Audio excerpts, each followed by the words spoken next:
तुम्ही रोज रस्त्यावरचा ज्यूस पिताय? मग हा व्हिडिओ शेवटपर्यंत नक्की बघा. उन्हाळा आला की आपण म्हणतो एक थंड ज्यूस तरी झालाच पाहिजे. पण जर मी तुम्हाला सांगितलं की हा ज्यूस तुम्हाला रिफ्रेश नाही तर हळूहळू आजारी बनवतोय, म्हणजेच स्लो पॉइझनिंग करतोय, तर आपण सगळेच कधी ना कधी रस्त्यावरचा उसाचा रस, मोसंबीचा ज्यूस, कलिंगडाचा ज्यूस तर पितोच. गरमीमध्ये ते खूप टेम्पटिंग वाटतं, प्यावंसं वाटतं, स्वस्तही असतं आणि लगेच मिळतंही. परंतु कधी तुम्ही थांबून विचार केलाय का की हा ज्यूस खरंच आपल्यासाठी क्लीन आहे का, आपल्यासाठी हेल्दी आहे का? तर मग आज थोडीशी रियालिटी बघूया. ज्यूस बनवण्याची मशीन ही दिवसभर स्वच्छ केली जातीये का? फळं ही नीट धुतलेली असतात का, की तशीच लटकवलेली बऱ्याच दिवसांची फळं यूज होत आहेत? पाणी आणि बर्फ कुठल्या क्वालिटीचा आहे? ज्यूस बनवणाऱ्या व्यक्तीचे हात क्लीन आहेत का, का तो दिवसभरात तशाच हाताने काम करतोय? बहुतेक वेळा आन्सर असते नाही. आता बरेच लोक मला म्हणतील, मॅडम हे काय तुम्ही त्यांच्या पोटावरती पाय देताय, हे तर ज्यूस कोणी पिणारच नाही.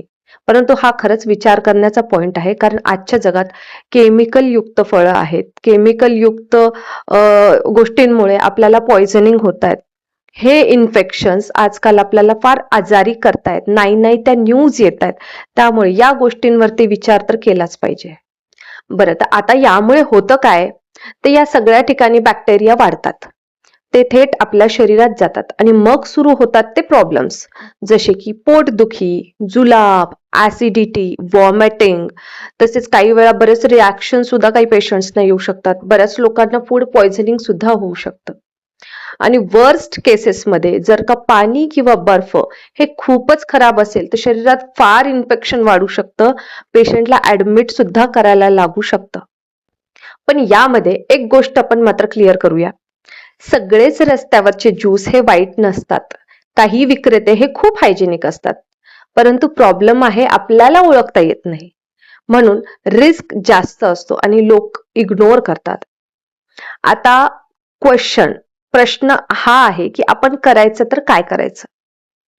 तर ज्यूस तुमच्या समोर बनवलेलाच घ्या. बर्फ अवॉइड करा, कारण तोच सगळ्यात जास्त खरं रिस्की असतो. फळं ही फक्त दिसायलाच क्लीन आहेत की खरंच स्वच्छ आहेत हे बघून घ्या. खूप गर्दी असलेल्या ठिकाणी शक्यतो जाऊ नका आणि शक्य होईल तेवढा घरचाच ज्यूस प्या. तर मित्रांनो, रस्त्यावरचा ज्यूस हा काही पूर्णपणे बंद करण्याची गरज नाहीये, परंतु डोळे उघडून प्या.